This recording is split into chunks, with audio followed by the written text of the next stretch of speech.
In front of 150 people, my sister framed me as a cheater, played video of me helping her husband with his tie, but her lies backfires as I did this. I was halfway through tying his tie when he let out a trembling giggle and remarked, "If I mess this up again, I'm walking down the aisle looking like a middle schooler." "You're not going to mess it up," I assured him, smoothing the knot into place. "You're just nervous. It's okay." He inhaled forcefully, nodded twice, and murmured something about not being able to feel his hands. I took a step back, gave him a thumbs up, and that was it. 5 seconds, perhaps 8. A sister assisting her prospective brother-in-law to seem presentable in wedding photos. I didn't think about it again until hours later, when the reception was fully underway and my sister stood up with the microphone. Everyone applauded, expecting the typical heartfelt thank you speech. She began normally, her voice a little weak, and expressed her gratitude for everyone's presence. Then her tone changed. "I also want to talk about loyalty," she added, as the gathering became quieter. "About trust, about knowing who your real family is." I looked at my mother, who seemed perplexed. My father sat down to drink. My sister's gaze fixed on me because she evidently continued, her voice rising. "Some people think they can just waltz in and try to steal someone else's husband." The applause ceased in mid-clap. Someone clinked their fork against a plate. The DJ paused the music. I felt my face get hot and my chest tighten, but I pushed myself to sit still. She couldn't have been talking about me. She was not talking about me. "Yeah, I'm talking about you," she continued, pointing directly at me. "My own sister at my wedding." The room fell silent in a tangible sense, as if all the oxygen had been pulled out at once. 150 people are staring. My mother half stood, mouth gaping. My father murmured something I couldn't hear through the ringing in my ears. I shook my head and attempted to make words, but nothing came out. "You think I didn't notice?" she continued, her voice shaking. "You think I'm stupid? You've been all over him since day one." "I haven't," I began, but she interrupted me. "Don't lie to me," she yelled, eliciting gasps. "I saw you, I've seen everything." I stood up without thinking, my hands raised like if I were attempting to calm a savage animal. "I'm not sure what you're talking about. I have not done anything." Her spouse, her brand new husband, sat stuck at the head table, face pale, staring at us as if he had stumbled into a trap. He opened his mouth and closed it again. "You helped him with his tie," she yelled. "You were touching him right before my wedding." I hadn't noticed. "He asked whether I could help. He could not." She screamed. "I don't care what he asked. You should have said no. You should have known better." My mother finally found her words. "Sweetheart, calm down."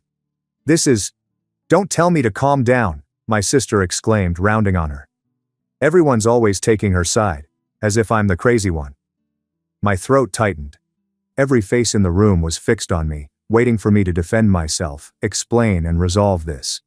However, there was nothing to correct. There was no logic here, no version of reality in which assisting someone in tying a tie constituted betrayal. I looked at my sister's wild eyes and realized she genuinely believed it. She was not performing. She was not exaggerating for effect. She truly believed I had done something unforgivable. "I'm not doing this," I whispered softly, barely heard above the startled hush. "Of course not," she replied. "Because you never accept responsibility for anything." I took my bag from the back of my chair. My hands were so shaky that I nearly dropped it. My mother stretched for me and said my name, but I was unable to stay. I couldn't stand there and let her portray me as the villain in front of everyone I knew. I moved toward the exit, shoes clicking too loudly against the floor, and behind me, I heard my sister say, "See, she's running. She knows I'm correct." I did not glance back. I made it 3 steps before my sister's voice broke through the silence again. "Don't you dare walk away from me." I came to a halt. I'm not sure why. Perhaps a part of me still believed I could reason with her. That if I simply remained calm and explained once more, she'd get it. I turned around. She was now standing, one hand still clutching the microphone and the other pointing at me as if I were on trial. Her face was heated, her eyes hazy, and I couldn't tell if she was going to cry or scream again. "You've been doing this all weekend," she remarked, her voice cracking. "Flirting with him, making little comments, acting like you're so helpful. So sweet. When really, you've just been waiting for your chance." "I haven't flirted with anyone," I stated louder than I intended. I've barely even talked to him. You were touching him, she exclaimed. Right before the ceremony in the back room, I saw you. Her husband has finally moved. He stood up, hands extended like if he were approaching something fragile. Babe, she was just helping me with my tie. That's it. I asked her to. She approached him so quickly that he flinched. Oh, so now you're defending her? I'm not defending anyone, he replied swiftly. I'm just saying what happened. It wasn't. There was nothing. Nothing. Nothing, she repeated, her voice rising again. Nothing. You let her put her hands all over you and you think that's nothing. My mother was on her feet now, heading toward the head table. Honey, please. You're upset. Let's just take a breath. And I don't need to take a breath, my sister shouted. I need everyone to stop acting like I'm imagining this. My father stood slowly, his face stiff. You're making a scene. Good, she snapped. Maybe someone should. The room was still freezing. A couple folks had their phones out, and they weren't even pretending not to record. My uncle was halfway out of his seat, looking at my mother as if he was unsure whether to intervene or not. The bridesmaids sat in a rigid row, eyes wide and mouths closed. Then the projector turned on. Everyone switched their attention to the screen at the far end of the hall. The slideshow. I had forgotten about the slideshow. The first image dominated the wall, huge and unavoidable. We're sitting across from each other at a picnic table, laughing. It was from a family BBQ 2 summers ago, when they had just begun dating. Someone had interrupted us in the middle of a board game. We were both grinning like idiots because he had just made the worst move possible and lost miserably. Utterly benign and utterly random. However, with 150 people staring, and my sister still holding the microphone, it appeared to be evidence. Someone gave a gasp. I heard it plainly. A quick inhale from somewhere in the rear. My sister's visage twisted into something I couldn't identify. Her mouth opened, then closed, before opening again. She looked at the TV, then at me, and finally back to the screen. Are you kidding me? She murmured, and the microphone picked it up, sending it reverberating down the corridor. That's from years ago, I replied swiftly and desperately. We were playing a game. It's nothing. The image altered. The next snap appeared and my stomach fell.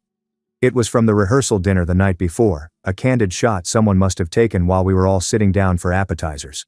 I was next to him at the table, leaning slightly in his direction, mid-sentence, smiling. He was looking at me, nodding, his expression relaxed and friendly. Completely normal, completely explainable. But the way it looked, framed like that, blown up on the wall right after my sister's accusation, it didn't feel normal anymore. The room. Well, she said, almost laughing. They do look kind of cute together. The murmurs stopped. Everyone turned to look at her. She had a champagne flute in one hand, cheeks pink, and grinned like she'd just made a harmless joke. She didn't seem to realize what she'd done. My sister's face went blank for half a second, then crumpled. She let out a sound I'd never heard before, something between a sob and a scream, and tossed the microphone onto the floor, where it landed with a resounding crack, feedback shrieking through the speakers. I knew it, she yelled, and no one believed me. Her husband rushed for her saying, Babe, stop. Please, this is... She pushed him away. Do not touch me. I stood there frozen, staring at the screen as the slideshow cycled to the next image, some generic shot of the bridal party, and felt the entire room's attention shift back to me. Don't you dare touch me, my mother said, practically running toward the head table, followed by my father. The bridesmaids finally stood, looking at each other as if they were trying to decide whether to help or flee. My sister was sobbing, ugly and loud, with her hands covering her face, while her husband stood next her, pale and helpless, as if he wished to disappear. This is absurd, I exclaimed, barely audible.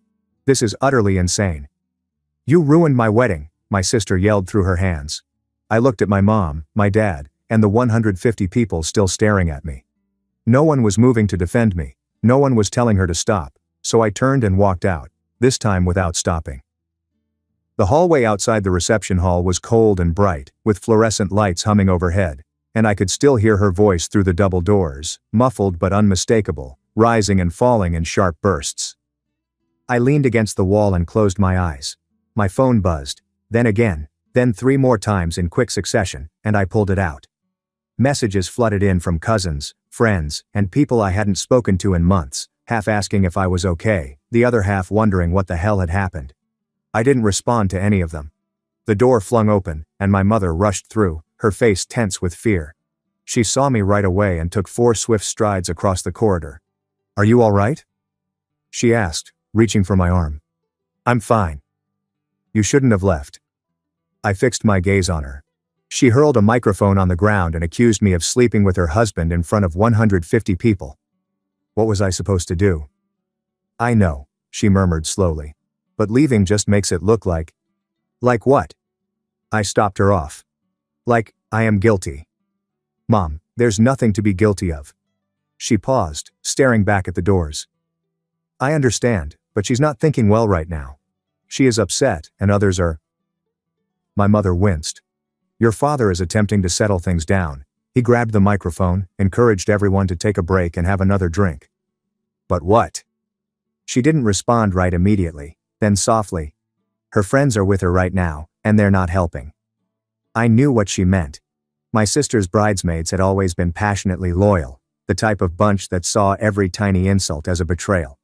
If she told them I was trying to steal her husband, they'd believe her without question. "Let me guess," I replied. "They're telling her she's right." My mother nodded slowly. I pushed off the wall. "I'm leaving." "Don't," she responded immediately. "Please wait a few minutes. Let your father talk to her. Once she has calmed down..." "She's not going to calm down." "Mom, you don't know that." "I do." My voice was harsher than I intended. "You saw her face. She is convinced. And nothing I say will change that."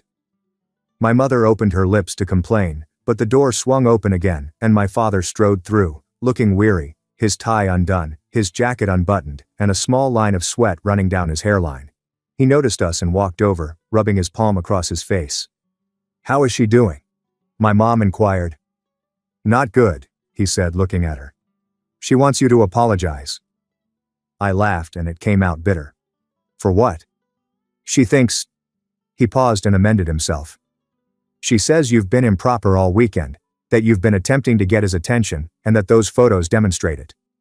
"Those images prove nothing," I remarked. "One of them is from 2 years ago. The other one was taken last night when I happened to be sitting next to him at dinner." "That is it. That is all it is." "I know," my father answered, but his tone was delicate, as if he was trying not to irritate me. "But she doesn't see it that way right now. Her pals have her back. They claim to have noticed things as well." "Like what?" He paused. "What have they said, Dad?" "That you were hovering during the rehearsal. That you kept making excuses to talk to him." "I know," he said again, quieter this time. "I'm just telling you what they said." I felt something cold settle in my chest, and it wasn't just my sister, it was spreading. "Where is he?"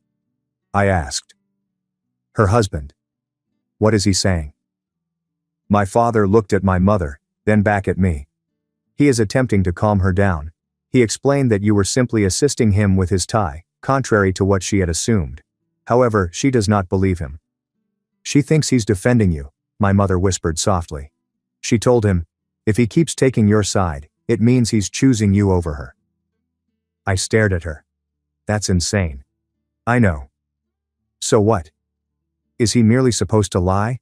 Pretend I did something I did not do?" Neither of them spoke, so I turned toward the doors, the muted noise still filtering through. I could hear music now, faint and awkward, as if someone had restarted the playlist in an attempt to save the night. "She's going to tell everyone," I said. "She'll spend the rest of the night convincing people that I tried to spoil her wedding." My father's silence was sufficient enough. My phone buzzed again, and I peered down to see a text from one of my cousins. "Are you seriously trying to hook up with her husband?" My stomach turned. "They already think it's true," I remarked gently. My mother reached for my hand. "People will forget. It's only wedding drama. It will blow over." "No, it won't." I withdrew my hand. "You know it won't. This is the current story. This is what people will remember." My father shuffled uncomfortably. "If you just apologize for..." "For what?" I repeated sharper this time. "What am I meant to apologize for?" "For upsetting her." "I did not disturb her. She upset herself." "She's your sister. he remarked with a frustrated tone. She recently got married. This should be the happiest day of her life. And now it's wrecked, I said. Because of me, right? He didn't refute it, and I looked at my mother, who refused to meet my gaze. Unbelievable, I mumbled. The doors opened again. One of the bridesmaids stepped out, noticed me and came to a halt, her demeanor changing from icy to sharp. She wants to know if you're coming back in, she told me. To do what? I asked. To apologize. I'm not apologizing for something I didn't do. The bridesmaid's jaw pinched. Then I guess you're okay with ruining her wedding. I didn't ruin anything. That's not how it appears. She crossed her arms. Everyone saw those photos. Everyone overheard what your aunt said. And honestly, the way you've been acting this weekend, it's not difficult to believe. My mother walked forward and said, "That's enough." The bridesmaid ignored her, her gaze fixed on me. She's in there bawling her eyes out because her own sister attempted to kidnap her husband on her wedding day. So, maybe you should apologize. Get out of my face, I whispered in a quiet voice. She didn't move and my father placed a hand on my shoulder. Let's simply go. Come on. I shrugged him off and walked quickly back to the exit, my heels tapping sharply on the tile. Behind me, I heard my mother yell my name, but I didn't stop. I pushed through the front doors and out into the night. The air was cool and still, the parking lot half empty, and I could see people moving around inside the venue's windows, the reception continuing as if nothing had happened. My phone buzzed again. Another text. Another question. Another accusation. So I turned it off and continued walking. I made it to my car before the first voicemail arrived. I didn't listen to it, just watched the notification light up my screen, then fade, then another, then a third. I sat in the driver's seat with the door still open, one foot on the pavement, staring at the steering wheel. My hands were shaking, not from cold, but from something deeper, as if it was vibrating up from my ribs. Instead, I sat there transfixed, while the venue's glass doors gleamed warmly behind me and the bass line of some generic dance music pulsed softly through the walls. My phone lit up again, this time with a call from my brother, which I answered. "Where are you?" he asked, his voice tense. "Parking lot." "You need to come back inside." "No." "Listen to me," he urged, and I could hear noise in the background. Voices overlapping, someone laughing too loudly. "It's getting worse. She is telling everyone that you have been obsessed with him since they began dating. She says you agreed to be a bridesmaid merely to be close to him." I closed my eyes and said, "That's not true." "I know that, but she's saying it and people are listening." "Let them listen." "You don't get it," he replied, frustrated in his tone. "Now she's compiling a list. She's going over every single time you were in the same room with him and reframing it. She informed everyone that you insisted on riding in the same car to the rehearsal dinner. She stated that you asked to sit next to him during brunch last month. She's preparing a case." "A case for what?" "For kicking you out of the family." I opened my eyes. "She can't do that." "She's trying." He paused and I heard him move away from the noise, his voice lowering. "Dad's on her side." My stomach plummeted. "What?" He isn't saying it outright, but he keeps telling people she's stressed out. Weddings make people emotional. That maybe you should have been more careful with how things appeared. "How did things look?" I repeated, my voice flat. "Yes, I helped him tie a tie. I understand. That is it. That is all I did." "I know," he repeated quietly. "But it doesn't matter. She has convinced people. And the longer you stay away, the more guilty you appear." "So what?" "I am meant to go back in there and let her scream at me some more. I'm saying if you don't, this will be the story forever. You are the sister who attempted to steal the groom." I didn't respond. "Are you still there?" "Come back inside," he pleaded. "Just for 5 minutes, show folks you're not running. Allow everyone to see how calm you are." "I am calm." "Then prove it." I hung up for a long time, simply sat there, phone in my lap, staring at the dashboard. The check engine light had been on for 2 weeks, and I had been meaning to take it in. I kept forgetting. My phone buzzed again. It was a text from a college friend. "Just watched a video, are you okay?" I gazed at the message. A video. I opened Instagram and searched for my sister's name. Her account was private, but her maid of honors wasn't. The video was already up, posted 6 minutes earlier, and it was shaky. "She's been trying to get between us since day one," my sister said, her voice high and crisp, cutting through the reception noise. The video was shot from a terrible angle on someone's phone, but the audio was clear. "I am not crazy. I am not making this up. Look at the photos. Look how she looks at him." The camera panned slightly, and I saw myself in the background, standing near the exit with my parents. My face was blank, I looked exhausted, and the comments were already coming in. "Yikes. This is a problem, and she doesn't even look apologetic. If my sister did this, I'd never speak to her again." I locked my phone and dropped it on the passenger seat, then got out of the car and headed back toward the venue. The front doors were propped open now, and I could see people milling around in the lobby, holding drinks and talking in low voices. A few of them saw me and went quiet, so I kept walking. Inside, the reception had fractured, and half the room was still trying to pretend everything was fine, dancing stiffly under the string lights while the DJ played something upbeat and desperate. The other half had crowded around the bar and along the perimeter, whispering phones out and reloading feeds. My sister was near the head table, surrounded by her bridesmaids. Her complexion was blotchy, mascara streaked, but her eyes were sharp. She saw me the moment I went inside. She pointed. "There," she yelled loudly enough to be heard. "There she is." The music didn't stop, but the excitement did. People turned, conversations ended in mid-sentence, and I proceeded slowly and steadily toward her, keeping my face neutral. Her maid of honor stepped in front of me, arms crossed. "You need to leave." "I'm not leaving," I replied. "She doesn't want you here." "I don't care." My sister rushed past her, her gaze fixed on mine. "You have some nerve coming back in here." "I didn't do anything," I replied calmly. "You've been doing it all weekend," she shouted. "Don't think I'm insane. Everyone witnessed it. Everyone knows." "Knows what?" I asked. "Did I assist your husband tie his tie? That I sat next to him at supper because that is where the seating schedule placed me? That I've been nice and helpful even as you've been plummeting?" Her face turned crimson. "You think you're completely innocent. You assume no one notices. But I see you. I have always seen you. What do you see me doing? Try to take what's mine." I stared at her. "You're out of your mind." She slapped me and the snap resonated across the room, crisp and clean. My cheeks stung hot and immediate, and for a second I couldn't move, breathe, or process what had just happened. Someone gasped, and someone else said, "Oh my God."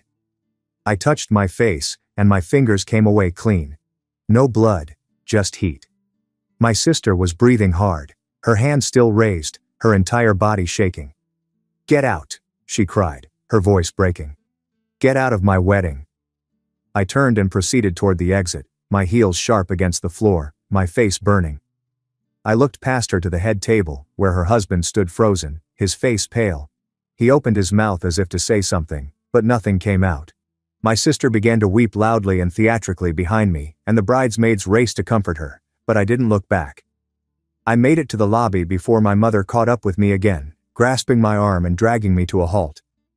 "Wait," she urged breathlessly. "Just wait." I pulled my arm free. "I'm done."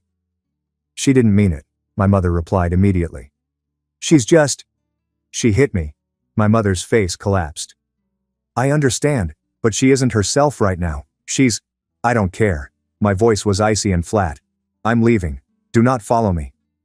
I pushed through the doors and out into the night, the chilly air hitting my face like a reset, my cheeks still stinging and my chest tightening. Behind me, through the glass, I could see people watching. Phones up, recording. I got in my car, started the engine, and drove. My phone was ringing again, but I didn't look at it. The check engine light glowed steadily on the dash, and I focused on that instead. Something concrete. Something fixable. I ended up at a gas station on the outskirts of town, one of those 24-hour places with fluorescent lights that made everything look slightly unreal. I parked under the overhang and turned off the engine, my cheeks still burned from where she had hit me. I pulled down the visor and looked at myself in the mirror. There was a faint red mark along my cheekbone that was already starting to fade. By tomorrow, it would be gone. No evidence. Just another thing that happened that I'd have to explain without proof. My phone buzzed again. I picked it up this time. 12 missed calls, 25 messages. I read through them. My brother, my mother, 2 cousins, the college acquaintance, A few folks I hadn't spoken to in years. Suddenly very worried about my well-being, and one from an unknown number. I opened it. Here's the groom. Can we speak? I glanced at the message for a long time before typing back. No. 3 dots emerged instantaneously, disappeared, and reappeared. Please, I need to explain. There is nothing to explain. She's not usually like this. I nearly laughed. I do not care. You should have, but you did not.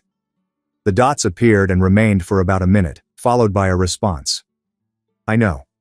I locked my phone and exited the car. Inside the gas station, the clerk hardly looked up. I bought a bottle of water and a bag of pretzels I didn't want and stood by the window watching cars pass by on the street outside. My phone rang, and it was the same anonymous number. I answered. I told you I don't want to talk, I replied. I'm in the parking lot. His voice was hushed and strained. I can see your car. I looked through the glass and saw him standing next to a car I didn't recognize. He was still dressed in his tuxedo, and the tie I helped him with was loose and crooked. Go back to your wife, I instructed. I cannot. Not yet. Not until we talk. We have nothing to talk about. She thinks we're having an affair. I understand what she believes.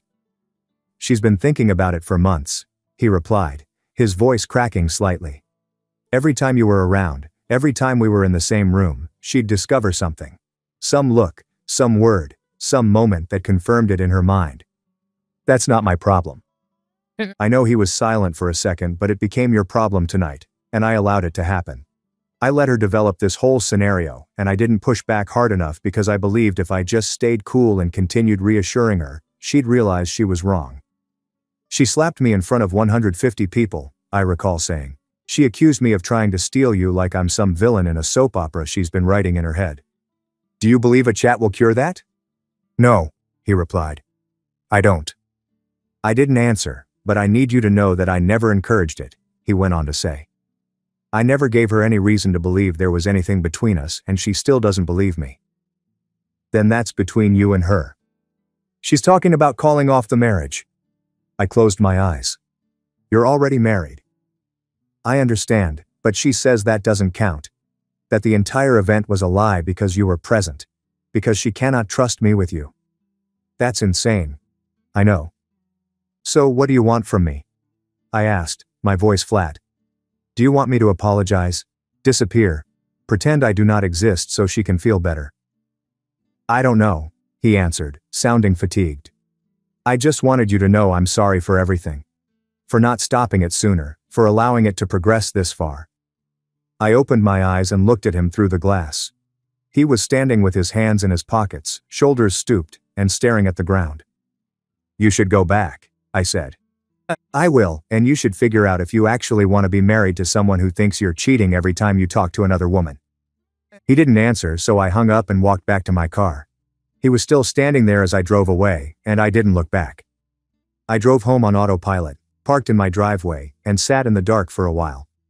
The porch light was on, which I'd left on that morning, back when the most important thing I had to worry about was whether my dress fit right.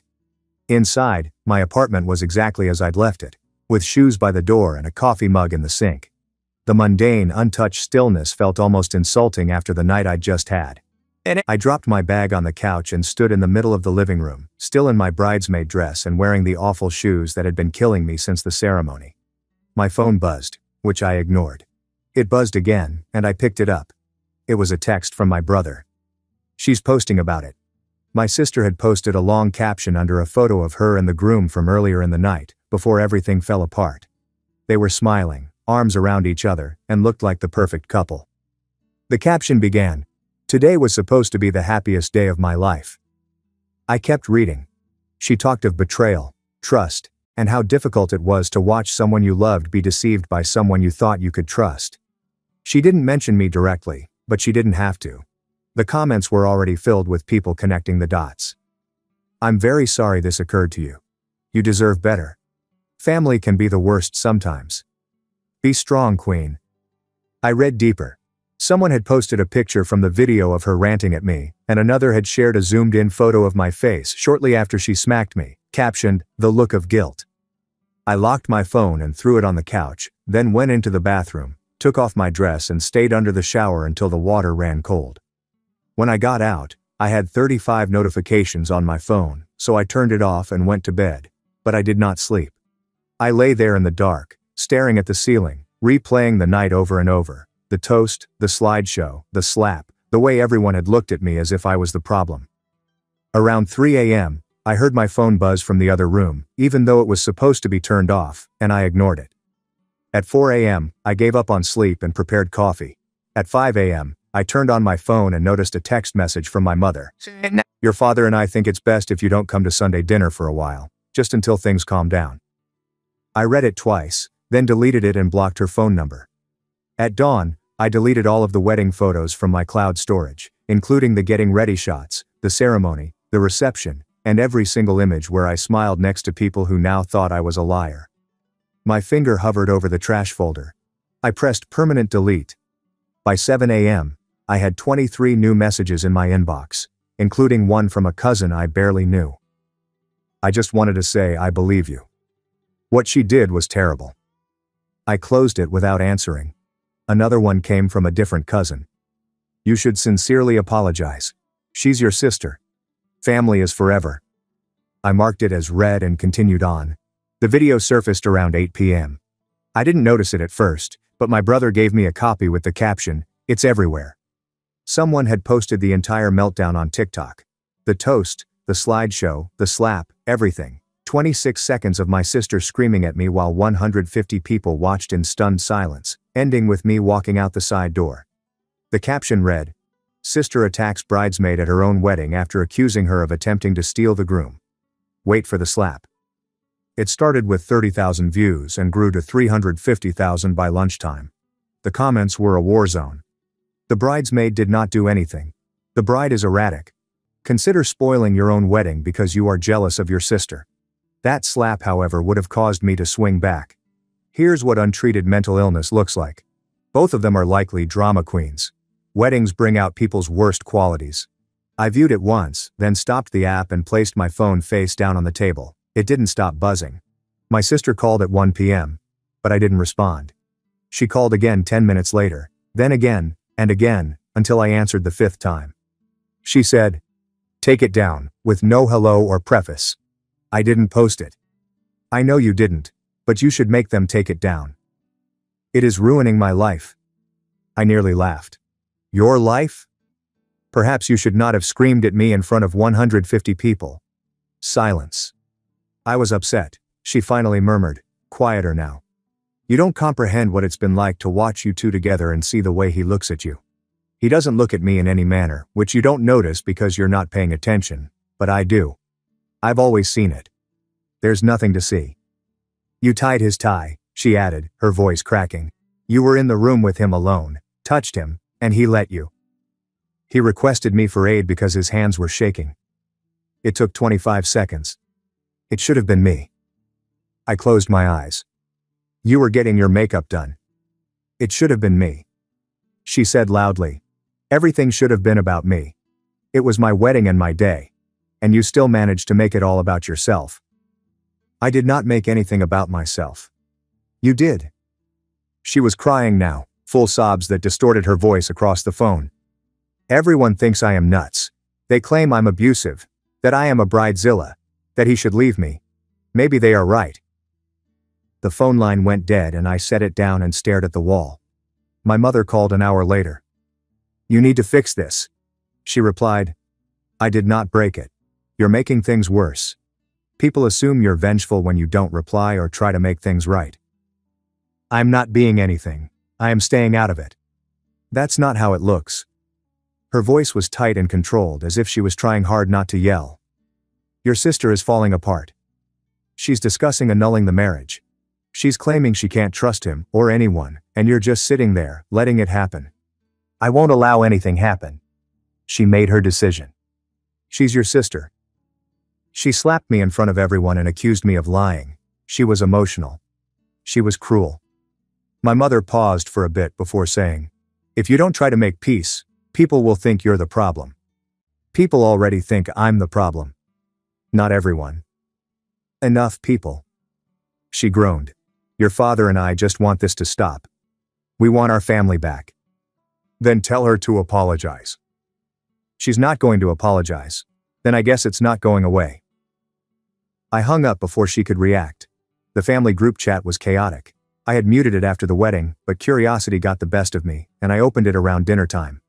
I scrolled to the top of the 180 unread messages and saw that my aunt had posted a link to the video with the description, "This is really terrible. Praying for everyone involved." Someone else responded, "She should not have left. Walking out made everything worse." She had no choice. What was she supposed to do? Stand there and accept it? Nah. She could have tried to talk to her sister instead of making a scene. She did not cause the scene. The bride did. Both of them were out of line. How did the bride get out of line? She literally stood there. She should not have knotted the groom's tie. That's odd. Oh my God, it isn't odd. It is a tie. You guys are acting as if she kissed him. I'm just suggesting that boundaries matter. This whole thing is so embarrassing for the family. I put my phone in a drawer and locked it. The next morning, my sister posted on Facebook, which I didn't see until my brother shared it to me with the remark, "She's losing it." The message was lengthy, like a full essay, and she discussed betrayal, trust, and the agony of witnessing someone you love being exploited by someone who was supposed to care about you. She didn't mention my name, but the message was clear. Some people will smile in your face while tearing your life apart behind your back. Her words were, "Some people will pretend to support you while they're waiting for you to fail, and some people will never admit what they've done, even when the evidence is right in front of them." The comments were split. "I'm very sorry you're going through this. You deserve better. This is heartbreaking. Stay strong. Maybe take some time offline and focus on your marriage instead of airing this publicly. She's free to handle her emotions in whichever way she needs to. Processing feelings is one thing. Public accusations are another." I didn't say anything. I didn't respond. I just closed the app and went for a run. When I returned, there was a message from the groom, which I almost erased without listening to. His voice was hushed and strained. "I just wanted to let you know I'm moving out.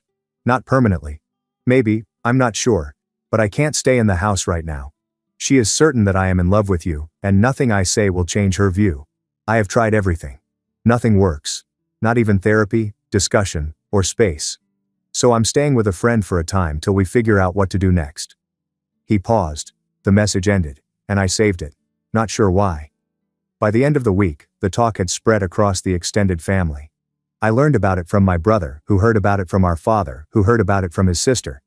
Apparently my sister had told everyone that the groom had moved out because he couldn't deal with the guilt of what he'd done. There was no mention of her paranoia, no acknowledgement of the accusations, just a clean, simple narrative in which she was the victim and he was the coward who abandoned her. Some people believed it, but others began to question it. If he cheated, why isn't she angrier? If he's guilty, why is she still supporting him? If the bridesmaid did something wrong, why hasn't anyone mentioned what it was? The cracks were beginning to appear. 2 weeks later, a college classmate called. I talked to someone who attended the wedding. She mentioned one of the groomsmen. He explained, "Your sister has been acting paranoid for months. That she had accused him of flirting with the bridesmaids. Accused the best man of siding with him, and accused random visitors of judging her. He stated everyone was walking on eggshells the entire time since they had no idea what might set her off." Why are you telling me this? Because people are starting to realize she's the problem, not you. I did not respond. I realize you don't want to become involved, she added, but you should be aware that the narrative is altering. People are talking, but not in the way she desires. Good, I replied and hung up. A month after the wedding, my mother contacted again. She's getting therapy, she explained. Therapy and meds. She's trying. Okay. She's not ready to apologize yet, but she's working on it. I'm not holding my breath. She's your sister, my mother repeated as if it were a magic sentence that would solve everything. She's also the person who slapped me in front of 150 people and then blamed me for ruining her life. She was struggling. So was I. My mother did not have a response for that. The groom filed for divorce 2 months after the wedding, and I learned about it from a mutual acquaintance who tagged him in a vague post about new beginnings and selecting yourself on Facebook. He didn't post about it. My sister called me that night. I didn't respond. She left a voicemail. "I hope you're happy," she continued, her tone flat and chilly. "You got what you wanted. He's gone. The marriage is over. Congratulations." I deleted it before finishing. After that, the apology began to arrive in the form of quiet texts from those who had judged me at the wedding, distant relatives who had assumed I was the problem, and a few bridesmaids who had blocked me in the group chat. "I am sorry I did not speak up. I'm very unhappy with how things turned out." None of them said it publicly, and none of them supported me where it counted. But they did say it, which was something. I didn't answer to the majority of them. 3 months after the divorce was finalized, I ran into the groom at a downtown coffee shop. He was ordering at the counter when I walked in, and our eyes met for half a second. He nodded and I nodded back. Neither of us said anything, and I got my coffee and left before he finished paying. That was the end of our interaction. Despite the fact that no one apologized, the 30 seconds of shared space felt like the end. My sister moved back in with my parents a few weeks later, and I learned about it from my brother, who said she was doing better but still wasn't ready to chat. I didn't press, and the video soon disappeared from TikTok, flagged and removed for breaching some vague community policy. By then, it had been reposted a dozen times on other platforms, but the views had plateaued, and people had moved on to the next viral meltdown. I deleted my social media entirely, not out of anger or shame, but out of exhaustion, and my phone stopped buzzing. The family group chat still exists, but I left it months ago, and my brother now sends me individual updates when something significant happens. I don't inquire about my sister, and she doesn't ask about me.